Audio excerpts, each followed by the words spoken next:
Hello बच्चों, let's read this question. So this question says two capacitors C1 and C2 are charged to 120 volt and 200 volt respectively.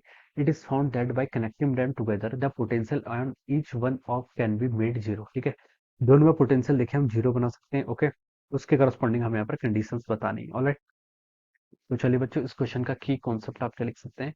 The key concept of this question, इस question का बच्चों की concept आप लिख लीजिए. क्या potential लिख लीजिए, पोटेंशियल ऑन कैपेसिटर. कैपेसिटर में देखिए जो आपका पोटेंशियल होगा ये क्या हो जाएगा आपके यहाँ से की कॉन्सेप्ट लिख सकते हैं. क्या लिख सकते हैं आपके यहाँ से की कॉन्सेप्ट लिख सकते हैं. ऑलराइट, अब देखिए बच्चों यहाँ से इसको स्टार्ट करते हैं.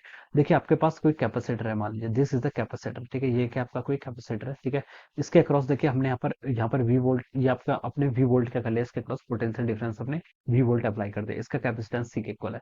तो देखिए बच्चों मैं इसमें चार्ज कैसे लिख सकता हूँ? चार्ज होता है आपका C times delta V. Delta V क्या आपका चेंज इन पोटेंशियल.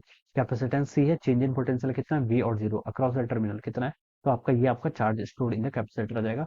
और पोटेंशियल बच्चों हम यहाँ से लिख सकते हैं वी हो जाएगा यहाँ से आपका क्यू बाई सी के इक्वल. ठीक है, तो ये तो बच्चों हम यहाँ पर से इस तरीके से कि आपको यहाँ पर से लिख सकते हैं. ऑलराइट, अब क्वेश्चन बोल रखा है कि दो कैपेसिटर हैं, these are charge to 120 volt and 200 volt. ठीक है, कैपेसिटर को हमने 120 वोल्ट और 200 वोल्ट से क्या कर रखा है, चार्ज कर रखा है. ठीक है, तो कैपेसिटर के अक्रॉस तो देखिए बच्चों आपका कितना है, 120 वोल्ट है. ठीक है, ये कैपेसिटर के अक्रॉस कितना हो गया आपका यहाँ से 120 वोल्ट हो गया. ऑलराइट, ये आपका कैपेसिटर मान लीजिए C1 है. दूसरा आपका कैपेसिटेंस है, इसके अक्रॉस कितना आपका 200 वोल्ट है. ठीक है, ये C2 है.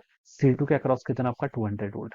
अब बोल रखा है it is found that bye connecting together. अब हम इन दोनों को क्या कर लेते हैं, अगर आपस में कनेक्ट कर लेते हैं, मान लीजिए आपने इस अरेंजमेंट से क्या कर लिया, इन दोनों को आप यहाँ पर से कनेक्ट कर लिया. The potential on each one can be made zero. अगर हमने इन दोनों पर आपका क्या कर दिया, पोटेंशियल जीरो कर दिया. ठीक है, तो देखिए बच्चों अगर हम इन दोनों पर क्या कर देंगे, आपका पोटेंशियल जीरो कर देंगे, तो उसके करस्पॉन्डिंग हमें क्या बतानी है, यहाँ पर से कंडीशन बतानी है. ठीक है, अगर इन दोनों पर देखिए आपका पोटेंशियल कब जीरो हो सकता है, पोटेंशियल देखिए जीरो होने की कंडीशन ये होगी. पोटेंशियल अगर इन दोनों पर जीरो होगा तो उसका मतलब देखिए क्या होता है आपका, तो आपका हम बता सकते हैं आपका दोनों पर चार्ज सेम होना चाहिए. ठीक है, अगर दोनों पर देखिए चार्ज सेम हो जाएगा तो उस कंडीशन में बता सकते हैं पर पोटेंशियल क्या आएगा आपका, पोटेंशियल क्या रहेगा, दोनों पर आपका जीरो हो जाएगा. ठीक है, तो देखिए चार्ज कितना हो सकता है, देखिए इसके करस्पॉन्डिंग देखिए हम बता सकते हैं. इसका हमें देखिए C1 चार्ज कैसे फाइंड आउट करते हैं, क्यू इज इक्वल टू होता है C इंटू वी. इसका कैपेसिटेंस कितना है C. ठीक है, पोटेंशियल डिफरेंस कितना आपका 120 वोल्ट. ठीक है, it should be equal to, ये किसके इक्वल होना चाहिए, देखिए इसके करस्पॉन्डिंग. इस पर आपका कैपेसिटेंस कितना C2, पोटेंशियल डिफरेंस कितना आपका 200.